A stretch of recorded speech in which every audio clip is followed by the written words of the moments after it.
Sienna.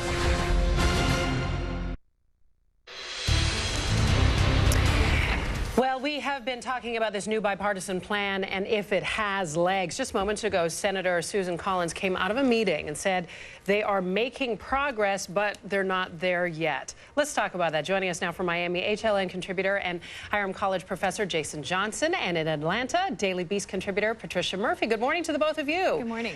Good morning. Jason, let's start with you. This Manchin-Collins proposal, this includes a delay on a tax on medical devices. The White House reportedly against it. But at this late stage, the Obama administration likely has to think about making some sort of concessions to end this stalemate, no?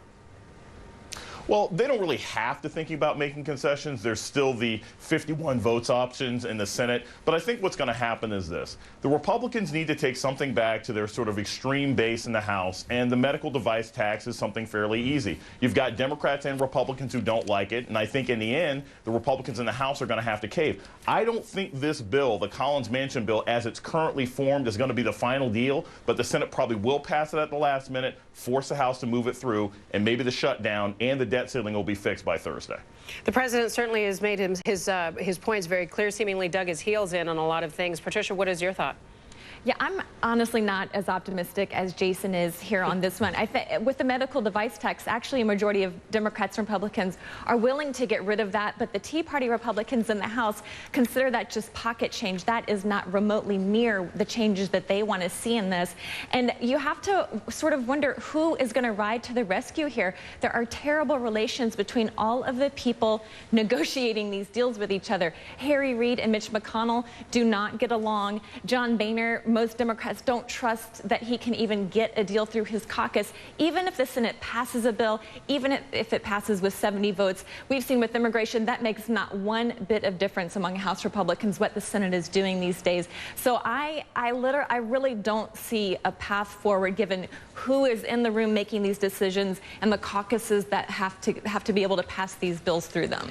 Well, let's talk about who is in the room. It's interesting. John McCain on some of the Sunday morning talk shows talking about his frustration that the White House is not playing a larger role in these ongoing negotiations, and in fact says he wants Biden out of witness protection program. Jason, do you think that Biden's relationships with some of those key members could play a role in ending this stalemate? No, Biden would be terrible in this. Look, there's a lot of Democrats in the Senate who are concerned that both Obama and Biden are too quick to capitulate. And I think it's actually a good thing they've both been out of the picture. The president shouldn't be in too many of these negotiations up front because there's too much political capital in the House and the Senate to just standing up to Obama for any reason. When he's in the room, things get volatile. And Joe Biden, he's got too many friends, and he's too inclined to cut a deal. So I think this is good that it's been about Harry Reid. He's in a safe, comfortable seat. And I think it's going to be the Democrats demonstrating that this is not the proper way to negotiate policy, which is important not just for this administration, but for every administration following it. Patricia, do you think it's a good idea to keep him out of the fray? I think Joe Biden is being kept out of the fray deliberately because, as Jason said, Democrats feel like he has given away too much, given away way too much in tax cuts, not getting enough in increases.